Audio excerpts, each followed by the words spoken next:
হঠাৎ শুকনো ডালটি ভেঙে পড়ল। ছোট্ট বানর শিশুটি ভারসাম্য হারিয়ে সোজা ডালের সাথে গিয়ে পড়ল নদীর জলে। জল ছিটকে উঠল। বানর শিশুটি হাত পা ছুঁতে লাগলো, সাঁতার কাটতে চেষ্টা করলো। তার মা গাছের ডাল থেকে চিৎকার করতে শুরু করলো। হঠাৎ এক বিশাল শিকারী পিরানা লাফিয়ে উঠল নদীর গভীর থেকে আকাশের দিকে। রক্তে পরিপূর্ণ বোতলটিকে মুখে নিয়ে আবার ডুব দিল নদীর জলের তলায়।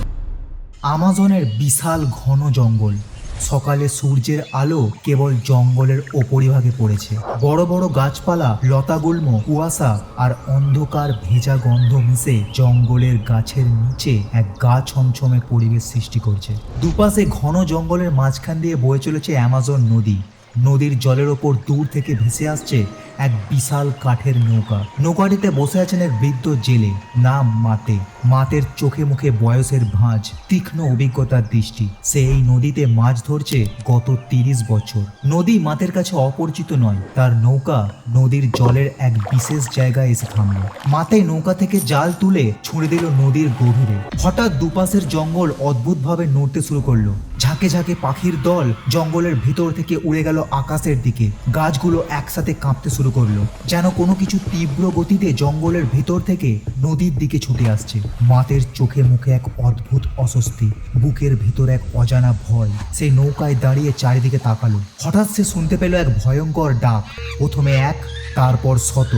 কিন্তু এ ডাক তার চেনা। এ ডাক হাওলার বানরের ডাক। একদল হাওলার বানর জঙ্গলের ভিতর থেকে নদীর দিকে আসছে। কিছুক্ষণের মধ্যেই বানরের দল নদীর ধারের গাছের ডালে হাজির হলো। একসাথে আবার তারা গর্জে উঠল। দলের একটি ছোট্ট বানর শিশু, তার চোখে প্রথম পৃথিবী দেখার বিস্ময়। সে নদীর ধারে গাছের ডালে ডালে লাফাতে লাগলো। তার মা পাশেই ছিল। ছোট্ট বানর শিশুটি খেলা করতে লাগলো, ডালে ঝুললো, চিৎকার করলো আনন্দে। এক গাছ থেকে অন্য গাছে লাফ দিল। গাছের ডালের আঘাতে বানর শিশুটির পা চিড়ে গেল। যন্ত্রণায় চিৎকার করতে করতে সে নদীর ওপর ঝুঁকে পড়া শুকনো এক ডালে এসে বসল। যন্ত্রণায় আবার সে চিৎকার করে উঠল। তার পা থেকে এক ফোঁটা দু ফোঁটা করে রক্ত গিয়ে পড়ল নদীর জলে। কিছুক্ষণের মধ্যেই নদীর জলে শুরু হলো কোলাহল। ছোট ছোট ক্ষুদ্র ছায়া, প্রথমে শত শত, তারপর হাজার হাজার। এদিকে নৌকায় মাতে বিস্ফারিত চোখে চেয়ে আছে তার সামনের এই ভয়ঙ্কর দৃশ্যের দিকে। হঠাৎ শুকনো ডালটি ভেঙে পড়ল। ছোট্ট বানর শিশুটি ভারসাম্য হারিয়ে সোজা ডালের সাথে গিয়ে পড়ল নদীর জলে। জল ছিটকে উঠল। বানর শিশুটি হাত পা ছুঁতে লাগলো, সাঁতার কাটতে চেষ্টা করলো। তার মা গাছের ডাল থেকে চিৎকার করতে শুরু করলো। হঠাৎ জল লাল হতে শুরু করেছে। নদীর জলে হাজার হাজার তীক্ষ্ণ দাঁত ছোট্ট বানর শিশুটির শরীরটাকে ছিন্ন ভিন্ন করে দিচ্ছে। ছোট্ট বানর শিশুটি তীব্র চিৎকার শুরু করলো, অমানবিক আতঙ্কে ভরা চিৎকার। মুহূর্তেই তার শরীরের রক্ত মাংস সরে গিয়ে মাংসহীন শরীরের কঙ্কাল জলের নিচে তলিয়ে গেল। নদী আবার শান্ত নীরব হয়ে বইতে শুরু করলো। মা বানরটি গাছের ডালে নিথর হয়ে বসে রইল। এদিকে নৌকায় মাথের কপালে ঘাম, তার শরীর যেন পাথর হয়ে গেছে। নৌকার কিনারায় সে হতবাক হয়ে দাঁড়িয়ে আছে। হঠাৎ মাতে অনুভব করলো তার মাথা যেন ভিজতে শুরু করেছে। ফোঁটা ফোঁটা করে কোনো তরল যেন তার চুলকে ভিজিয়ে দিচ্ছে। মাথার মাঝখানের ভেজা অংশে মাতে তার ডান হাতটি রাখলো। চোখের সামনে হাতটি আনতেই তার শরীর কাঁপতে শুরু করলো। মাতের পুরো হাত রক্তে মাখা, তার গলা যেন শুকিয়ে যাচ্ছে। ভয়ার্থ কৌতূহলী চোখে সে আকাশের দিকে তাকালো। একটি গাছ নদীর মাঝখান পর্যন্ত ঝুঁকে আছে। সেই গাছের একটি সরু ডালে ঝুলছে কালো ছেঁড়া ব্যাগ। সেই ব্যাগ থেকে এক ফোঁটা দু ফোঁটা করে রক্ত গড়িয়ে পড়ছে। ব্যাগের ছেঁড়া অংশ থেকে অর্ধেকভাবে বেরিয়ে আছে মোটা টাকার বান্ডিল। মাতে অবাক হয়ে গাছের ডালের দিকে তাকালো। স্রোতের টান কাটিয়ে নৌকাটিকে সরিয়ে নিয়ে যেতে চেষ্টা করলো সেই গাছের আরো সামনে। নৌকা সরে যাওয়ায় এবার ব্যাগ থেকে রক্তের ফোঁটা গিয়ে পড়ছে নদীর জলে। ঠিক তার পাশে মাতের নৌকা। মুহূর্তেই নদীর জলে আবার শুরু হলো কোলাহল। হাজার হাজার ক্ষুদ্র ছায়া আবার সেই মর্মান্তিক খেলায় মেতে উঠেছে। নদীর জল আবার কাঁপতে শুরু করলো। মাতের হাতও কাঁপতে শুরু করেছে। হঠাৎ এক দমকা হাওয়ায় ডালের ব্যাগটি পড়লো মাতের নৌকায়। কৌতূহলী চোখে মাতে ব্যাগের চেনটি খুলল। উল্টো করে ব্যাগটিকে ঝাড়তেই তার ভিতর থেকে বেরিয়ে এলো কয়েকটি মোটা টাকার বান্ডিল আর একটি রক্তে ভেজা ছবি। রক্ত মুছে মাতে দেখলো ছবিটিতে 4 জন যুবক কাঁধে কাঁধ রেখে দাঁড়িয়ে আছে, আর তাদের ঠিক পিছনে লেখা অ্যামাজন অভিযান।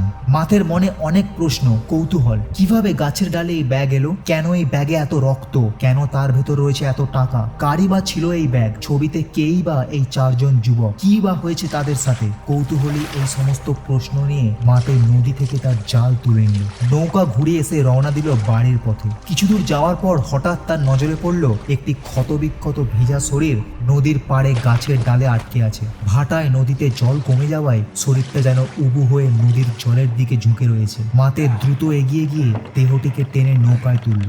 মাতে দেখলো এ এক যুবকের ক্ষতবিক্ষত শরীর। না, সে মৃত নয়, এখনো তার নিঃশ্বাস চলছে। মাতে নদী থেকে জল তুলে তরুণের মুখে ছিটিয়ে দিল। মুখের কাদা সরাতেই মাতের শরীর আবার কাঁপতে শুরু করলো। সে এই যুবককে চেনে। এই যুবক ছবিতে দেখা 4 জন যুবকের একজন। মাতে নৌকায় শুইয়ে তরুণ এই যুবককে নিয়ে রওনা দিল তার গ্রামের বাড়ির উদ্দেশ্যে। কিছুদিনের মধ্যেই চিকিৎসায় সেবায় তরুণ যুবকের শরীর সুস্থ হয়ে উঠল। সে জানালো তার নাম নিলয়। তরুণ এই যুবক ধীরে ধীরে বলতে শুরু করলো তাদের এই অভিযান রহস্যের কথা। রক্ত পিয়াসী পিরানহা মাছের অভিযান রহস্য। তার চোখের সামনে ভেসে উঠল স্কুলের সেই দিনগুলি। 4 জন বন্ধু, অর্ণব, রাহুল, তন্ময় আর নিলয়। 4 জনের বন্ধুত্ব শুরু হয় স্কুলে। বড় হয়ে ওঠার সাথে সাথে তাদের বন্ধুত্ব আরো গভীর হতে শুরু করে। গ্র্যাজুয়েশনের পরীক্ষা দেওয়ার আগে তারা 4 জন ঠিক করে তারা পৃথিবীর সবচেয়ে বড় জঙ্গল দেখতে যাবে, অ্যামাজন। 2 মাস পরিকল্পনার পর তারা রওনা দিল অ্যামাজন অভিযানে। কলকাতা থেকে দিল্লি, দিল্লি থেকে সাও পাউলো, তারপর ব্রাজিলের মানাউস। মানাউস শহরটা যেন জঙ্গলের দরজা। এখান থেকেই শুরু হয় আসল অ্যামাজন। বিমান থেকে নামতেই তারা অনুভব করলো অ্যামাজনের বাতাস যেন জলের মতো ভারী। অ্যামাজনের মাটি, গাছের ডালের পাতা, বৃষ্টি, বন্যতার সাথে আর্দ্রতার ভেজা গন্ধ। মানাউসের স্থানীয় গাইডের মাধ্যমে তারা পৌঁছালো অ্যামাজনের গভীরে। তারা নিকটে কাঠের তৈরি একটি ছোট্ট ইকোলজে থাকার ব্যবস্থা করলো। লজের চারপাশে শুধু জঙ্গল আর নদী। হাজার হাজার পোকার শব্দ, দূরে অজানা পাখির ডাক, নদীর জলের বয়ে যাওয়ার আওয়াজ। প্রকৃতির এই মোহময় পরিবেশে তাদের ক্লান্ত শরীর নিমেষেই হারিয়ে গেল গাঢ় নিদ্রার গভীর অতলে। পরের দিন সকাল, শুরু হলো অ্যাডভেঞ্চার। গাইড নিয়ে তারা 4 জন অ্যামাজনের জঙ্গলের ভেতর ঢুকল। চারপাশে বিশাল ক্যাপক ট্রি, যার উচ্চতা 200 ফুট। গাছগুলি এত উঁচু যে আকাশ দেখা যায় না, তাই জঙ্গলের ভিতরে আলো অনেক কম। রঙিন ম্যাকাও পাখি এক গাছ থেকে অন্য গাছে উড়ে বেড়াচ্ছে। হঠাৎ নিলয় থামলো। সামনে ঝোপের এক বড় পাতার ওপর বসে আছে এক অদ্ভুত সুন্দর ছোট্ট ব্যাঙ। তার শরীর উজ্জ্বল নীল হলুদ রঙের। নিলয় গলায় ক্যামেরাটি নিয়ে ছবি তুলল। গাইড জানালেন এটা পয়জন ডার্ট ফ্রগ। এর শরীর বিষে পরিপূর্ণ, পৃথিবীর সবচেয়ে বিষাক্ত প্রাণীদের মধ্যে একটি। কিছু দূর এগিয়ে তারা দেখলো ভিজে মাটিতে একটি বড় পায়ের ছাপ। উত্তেজিত হয়ে তারা গাইডের দিকে তাকালে গাইড জানালেন এটি জ্যাগুয়ারের পায়ের ছাপ। অ্যামাজনের জ্যাগুয়ার পৃথিবীর সবচেয়ে শক্তিশালী শিকারীদের মধ্যে একটি। তারা খুব কম দেখা যায়, কিন্তু যখন দেখা যায় তখন সেটা মোটেই ভালো খবর নয়। জঙ্গলের আরো গভীরে ঢোকার সাথে সাথে তারা একটা অদ্ভুত শব্দ শুনতে পেল। এ এক ভয়ঙ্কর গর্জন। গাইড ও 4 জন থমকে দাঁড়ালো। ভয়ঙ্কর এই গর্জন আবার ফেটে পড়ল বিশাল এই ঘন জঙ্গলে। গাইড জানালেন এটা হাওলার বানরের ডাক। কিছুক্ষণ জঙ্গলে ভ্রমণ করে তারা লজে ফিরে এলো। ঠিক করলো পরের দিন সকালে তারা বোটে করে রওনা দেবে জঙ্গলের নির্জন অংশে। অ্যামাজনের জঙ্গল দিনের বেলায় খুবই সুন্দর, সবুজে ভরা, পাখির ডাক, প্রজাপতির উড়ে বেড়ানো। কিন্তু রাত নামলেই এই জঙ্গল যেন এক অন্য পৃথিবী। আর সেই পৃথিবীতে সবচেয়ে দুর্বল প্রাণী মানুষ। এই 4 জন বন্ধু তখনও জানতো না তাদের জীবনের সবচেয়ে ভয়ঙ্কর মুহূর্তটা খুব কাছে চলে এসেছে। নদীর জলের নিচে লুকিয়ে আছে শত শত ধারালো দাঁত, যে অপেক্ষা করছে শুধুমাত্র একটা ভুলের জন্য। পরের দিন সকাল, আকাশ মেঘলা, বাতাসে ভিজে গন্ধ। 4 জন বন্ধু গাইড নিয়ে রওনা দিল অ্যামাজন জঙ্গলের নদীর পথে। দুপুরের দিকে তারা এক ছোট্ট নদীর ধারে পৌঁছালো। এই নদীটি প্রধান নদী থেকে আলাদা, জল শান্ত, গভীর। তারা 4 জনে বোটের ওপর উঠল। গাইড জানালেন এই নদী এখন খুবই বিপজ্জনক। নদীতে এখন জল কম, তাই খাবারও কম। নদীর সব প্রাণী এখন হিংস্র, ক্ষুধার্ত। গাইডের কথায় অর্ণব বোট থেকে ঝুঁকলো। দেখলো নদীর জল পরিষ্কার, স্বচ্ছ, ছোট ছোট রূপালী ছায়া ঘোরাঘুরি করছে। গাইড বললেন এগুলোই পিরানহা। সাধারণত এরা মানুষকে আক্রমণ করে না, কিন্তু যদি জল কমে যায়, তারা ক্ষুধার্ত হয়, তবে নদী কয়েক সেকেন্ডের মধ্যে বদলে যেতে পারে রক্তের লাল রঙে। গাইডের নিষেধাজ্ঞা অমান্য করে করে তারা 4 জনে মোটর বোটে উঠে রওনা দিল নদীর পথে। গাইড নদীর ধারে দাঁড়িয়ে রইলেন। দুই পাশের ঘন জঙ্গল পিছনে ফেলে মোটর বোট এগিয়ে যাচ্ছে সামনের দিকে। দূরে একটা কাইম্যান জলের ওপর চোখ বের করে ভেসে আছে। কিছু দূর গিয়ে নদীর গভীরে হঠাৎ তারা মোটর বোটটি থামালো। সামনে জলের মধ্যে কোলাহল শুরু হয়েছে। জল অস্বাভাবিকভাবে নড়তে শুরু করলো। তারপর হঠাৎ জলের ভিতর থেকে এক বিশাল প্রাণী লাফিয়ে উঠল। বিস্মিত চোখে তারা দেখলো পিঙ্ক রিভার ডলফিন। মোটরবোট আবার চলতে শুরু করলো নদীর সামনের দিকে। রাহুল দেখলো নদীর পাশে একটি ছোট্ট গ্রাম, কাঠের ঘর, কিছু বাচ্চা নদীর ধারে খেলা করছে। তারা বোট থামালো। রাহুল হাত নাড়ালো, কিন্তু নদীর ধারের লোকেরা হাসলো না, তারা শুধু তাকিয়ে রইল। গ্রামের এক বৃদ্ধ এসে 4 জনকে নিষেধ করলো নদীর সামনে আর না এগোতে। বৃদ্ধের চোখে এক অদ্ভুত গভীরতা। সে জানালো সামনে পিরানা অদ্ভুত আচরণ শুরু করেছে। তারা এখন প্রচন্ড হিংস্র, ক্ষুধার্ত। বৃদ্ধ 4 জন বন্ধুকে ফিরে যাওয়ার নির্দেশ দিল।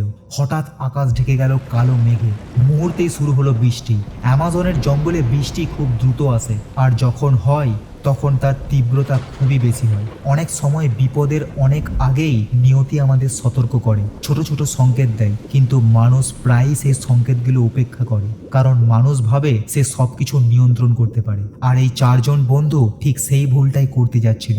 আসুন একসাথে এবার দেখি ওদের সাথে কি ঘটে। কিছুক্ষণ পর বৃষ্টি থামলো। বৃদ্ধের নির্দেশ উপেক্ষা করে 4 জন বন্ধু মোটরবোটে এগিয়ে চলল। চারিদিকে প্রকৃতি যেন অস্বাভাবিকভাবে শান্ত। কোনো পাখির ডাক নেই, কোনো শব্দ নেই, সময় যেন থেমে আছে।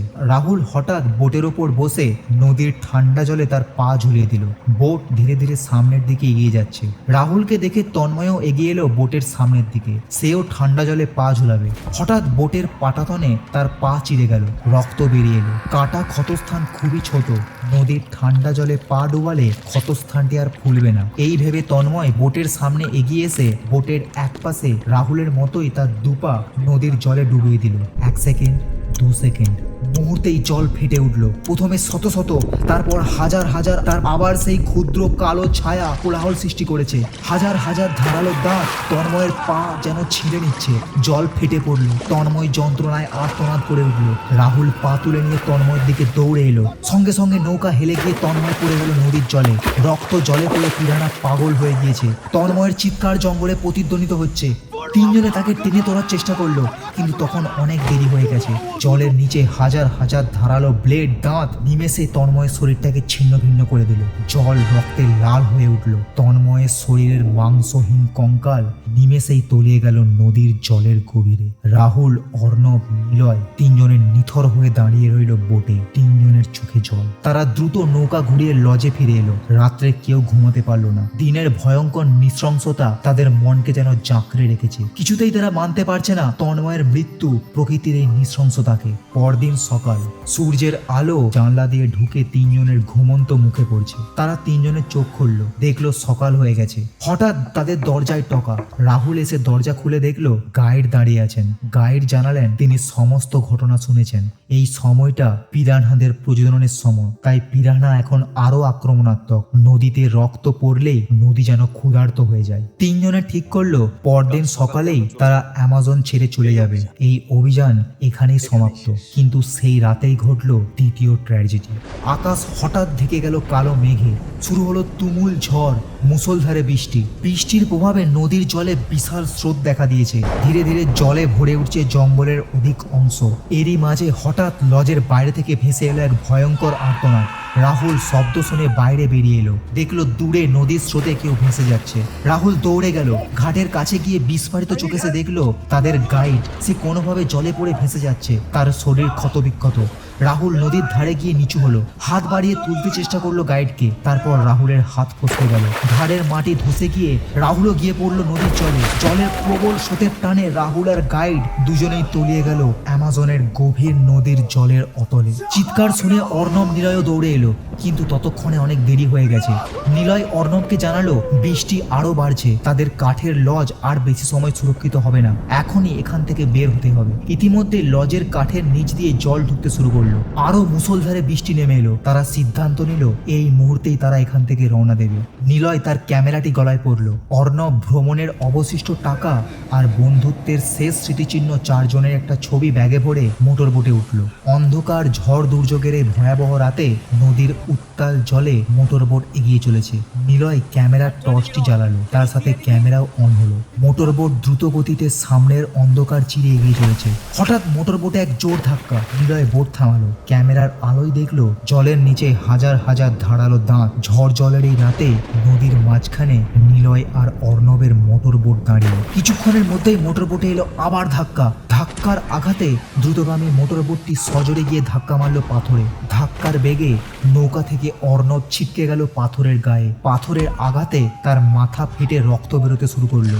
ধাক্কার গতিতে তার কাঁধ থেকে ব্যাগটি খুলে গিয়ে নদীর ওপরে ঝুঁকে পড়া গাছের ডালে গিয়ে আটকে গেল। অর্ণবের শরীর পাথরের গা বেয়ে গড়িয়ে পড়ল নদীর জলে। ফাটা মাথা থেকে রক্ত নদীর জলে মিশছে। সে সাঁতার কেটে ওঠার চেষ্টা করলো। নিলয় হাত বাড়ালো, কিন্তু নদীর জলে হঠাৎ আবার সেই কোলাহল শুরু হলো। হাজার হাজার পিরানা ইতিমধ্যেই অর্ণবের শরীর ছিন্ন ভিন্ন করে ফেলছে। নিলয়ের চোখে এক অদ্ভুত কঠোরতা। জল রক্তে লাল হয়ে উঠল। নিলয় তার দু হাতের পেশির জোর লাগিয়ে অর্ণবকে বোটে তুলল। ইতিমধ্যে অর্ণবের অর্ধেক শরীর ক্ষতবিক্ষত। নিলয় দ্রুত মোটরবোট চালালো, কিন্তু মোটরবোটের ইঞ্জিন কয়েকবার গর্জন করে বন্ধ হয়ে গেল। তেল শেষ। অর্ণবের শরীরের রক্ত পুরো বোটে ছড়িয়ে পড়েছে। অত্যাধিক রক্তপাত আর যন্ত্রণায় ছটপট করতে করতে তার শরীর নিথর হয়ে পড়ল। নিলয়ের চোখ থেকে জল বেরিয়ে পড়ল নৌকার পাটাতনে। হাঁটু গেড়ে বসলো সেই নৌকার উপর। হঠাৎ জলের নিচে শুরু হলো এক অদ্ভুত নড়াচড়া। নৌকা ভয়ানকভাবে দুলতে শুরু করলো। বিশাল এক ছায়া নদীর গভীর থেকে ধাক্কা দিল মোটর বোটে। বোট উল্টে নিলয় নদীর প্রবল স্রোতের টানে অদৃশ্য হয়ে গেল। নিলয় চোখ খুলল, দেখলো সে খাটের ওপর শুয়ে আছে, পাশে মাতে বসে, মাতের চোখে জল। হঠাৎ নিলয়ের চোখে পড়লো খাটের পাশে টেবিলের ওপর তার ক্যামেরাটি অন করতেই ভয়ানক সেই বিশাল রাতের ভিডিও, যা তার অজান্তেই ক্যামেরাবন্দি হয়েছে। সুস্থ হয়ে নিলয় ব্রাজিলের স্থানীয় এক গবেষকের ল্যাবরেটরিতে গেল। গবেষক ভিডিওটি দেখে চমকে উঠলেন। জানালেন কয়েক মাস আগে অ্যামাজন নদীর ধারের জঙ্গলে অবৈধভাবে খনন কার্য শুরু হয়েছে। রাসায়নিক বর্জ্য ফেলা হচ্ছে নদীতে। বিষাক্ত সেই পদার্থে নদীর ছোট মাছ মারা যায়, শিকারও কমে যায়। পিরানা তখন ক্ষুধার্ত হয়ে ওঠে। এক বিশাল শিকারী মাছ অনেকেই এর আগে দেখেছে। গবেষক জানালেন এই বিশাল মাছ এক অস্বাভাবিক মিউটেশন। এই বিশাল রাক্ষসে পিরানা ইতিমধ্যেই অ্যামাজনে প্রায় 9 জনকে হত্যা করেছে। নিলয় ঠিক করলো সে দেশে ফিরবে না। সংকল্প নিল অ্যামাজনে এই অবৈধ খনন কার্য সে বন্ধ করবে। দুনিয়াকে দেখাবে প্রকৃতির এক ভয়ঙ্কর নির্মম রূপ। পরদিন সকাল নিলয় আবার গেল নদীর কাছে। নদীর কাছে এসে সে ক্যামেরাটি ট্রাইপডে বসালো। ক্যামেরার মুখ নদীর দিকে। শুরু করলো লাইভ রেকর্ডিং। সে ভিডিওটিতে প্রকাশ করলো অ্যামাজন নদীর ধারের জঙ্গলে অবৈধভাবে খনন কার্য চালানো কোম্পানির নাম, রাসায়নিক পদার্থের কথা। সে বলল কিভাবে এই রাসায়নিক পদার্থ এই বিষ নদীর জলে মিশে হাজার হাজার মাছকে মেরে ফেলছে, আর কিভাবে সেই বিষাক্ত পদার্থ থেকে মিউটেশন করে নদীর জলে জন্ম নিচ্ছে বিশাল সব শিকারী মাছ। যে শিকারী মাছ মানুষ হত্যা করছে, বাচ্চাদের হত্যা করছে। হঠাৎ সে পকেট থেকে বের করলো একটা ছোট বোতল রক্তে পরিপূর্ণ। নদীর ধারে গিয়ে সে বোতলের ছিপি খুললো। বোতল থেকে রক্ত ঢেলে ফেললো নদীর জলে। সঙ্গে সঙ্গে নদীর জল কেঁপে উঠলো। হাজার হাজার রূপালী শরীর আবার তাদের মর্মান্তিক খেলায় মেতে উঠেছে। লাইভ ক্যামেরা অন করে নিলয় অপেক্ষা করতে লাগলো বিশাল সেই শিকারী পিরানা। লাইভ ক্যামেরাতে আজ দুনিয়াকে নিলয় দেখাবে মানুষের অসচেতনতার মর্মান্তিক পরিণতি, দেখাবে আসল সত্য। পকেট থেকে আরেক বোতল রক্ত বার করে ছিপি খুলে সে ছুঁড়ে দিল নদীর মাঝখান বরাবর। হঠাৎ এক বিশাল শিকারী পিরানা লাফিয়ে উঠলো নদীর গভীর থেকে আকাশের দিকে। রক্তে পরিপূর্ণ বোতলটিকে মুখে নিয়ে আবার ডুব দিল নদীর জলের তলায়। তার চোখ সাদা, শরীরের রাসায়নিক দাগ। ট্রাইপড থেকে ক্যামেরাটি তুলে নিলয় দ্রুত দৌড়ে এলো নদীর ধারে। হঠাৎ তার পা পিছলে সে নদীতে পড়লো। দুপাশে পিরানার ঝাঁক তার দিকে দ্রুত গতিতে এগিয়ে আসছে, আর তার সামনেই নিলয় দেখলো এক বিশাল বড় ছায়া। শিকারী বড় পিরানাও তার দিকে দ্রুত গতিতে এগিয়ে আসছে। ঠিক তখনই ঘটলো এক বিশাল বিস্ফোরণ। নদীর পাশের খনন গহরে রাসায়নিক ট্যাঙ্কে আগুন লেগেছে। বিস্ফোরণে এক বিশাল ট্যাঙ্ক এসে পড়লো নদীর জলে। ট্যাঙ্কের ওপর তখনও আগুন জ্বলছিল। হঠাৎ নদীর জলের উপরের ট্যাঙ্ক আবার বিস্ফোরণে ফেটে উঠলো। শিকারী মাছ আর পিরানা মাছের ঝাঁক ছিটকে পড়লো নদীর পাড়ের চারপাশে। বিস্ফোরণের প্রভাবে নিলয়ও ছিটকে পড়ল নদীর ধারের এক বিশাল ঝোপে। 1 সপ্তাহ অতিক্রম হয়েছে, নিলয়ের ভিডিও ভাইরাল হলো, কোম্পানির বিরুদ্ধে মামলা করা হলো। নদীর ধারে জঙ্গলের ভিতর এখন খনন কার্য সম্পূর্ণভাবে নিষিদ্ধ, নদীর অংশ সংরক্ষিত এলাকা বলে ঘোষণা করা হলো। কিছুদিনের মধ্যেই হাসপাতাল থেকে সুস্থ হয়ে নিলয় দেশে ফিরে আসে। এখন সে কলেজের প্রফেসর, তার ভীষণ নামডাক। স্কুলে বিশ্ববিদ্যালয়ে সে এখন বক্তৃতা দেয়, প্রকৃতির সুন্দর ও ভয়ঙ্কর রূপ সকলের সামনে তুলে ধরে। তার জীবনের অভিজ্ঞতার কথা সে সকলকে জানায়। বন্ধুরা, এই গল্পটি কেবল পিরানা অভিযানের রহস্য নয়। আসুন এই ভিডিওটি শেষ করি বিশ্ববিদ্যালয়ের অডিটোরিয়ামে নিলয়ের একটি বক্তৃতার মধ্য দিয়ে। প্রকৃতি আমাদের সবকিছু দিয়েছে, শ্বাস নেওয়ার বাতাস, জল, খাবার, আলো, দিয়েছে আমাদের জীবন। কিন্তু তবুও মানুষের চাহিদা কোনোদিন শেষ হবে না। নিজের জীবনকে একটু সুন্দর করতে, একটু আরামদায়ক করতে মানুষ ঘর বানাবে, শহর গড়বে, গাছ কাটবে, আর এটাই বাস্তব। কিন্তু বাস্তবতার মধ্যেও দায়িত্ব আছে। বন্ধুরা, বন কেটে যদি ঘর বানান, তাহলে সেই ঘরের আঙিনাতেই নতুন জীবনের জায়গা রাখুন। একটা গাছ কাটলে 2 বা 3টে গাছ লাগান। এমন ভাবে গড়ুন আপনার স্বপ্নের বাড়ি যেন ইটের পাশে সবুজ থাকে, কংক্রিট দেওয়ালের পাশে আনন্দের পাখিরাও ফিরে আসে। প্রকৃতিকে বাঁচানো মানে উন্নয়ন থামিয়ে দেওয়া নয়, বরং উন্নয়নকে মানবিক করা। মনে রাখবেন, আমরা পৃথিবীকে শুধু ব্যবহার করার অধিকার নিয়ে আসিনি, আমরা তাকে রক্ষা করার দায়িত্ব নিয়ে এসেছি। একটা বাড়ি আপনাকে আশ্রয় দেয়, কিন্তু একটা গাছ আপনাকে জীবন দেয়। তাই শুধু ঘর বানাবেন না, ঘরের চারপাশে ভবিষ্যৎ রোপণ করুন। প্রকৃতিকে রক্ষা করুন, কারণ প্রকৃতি বাঁচলে তবেই মানবতা বাঁচবে।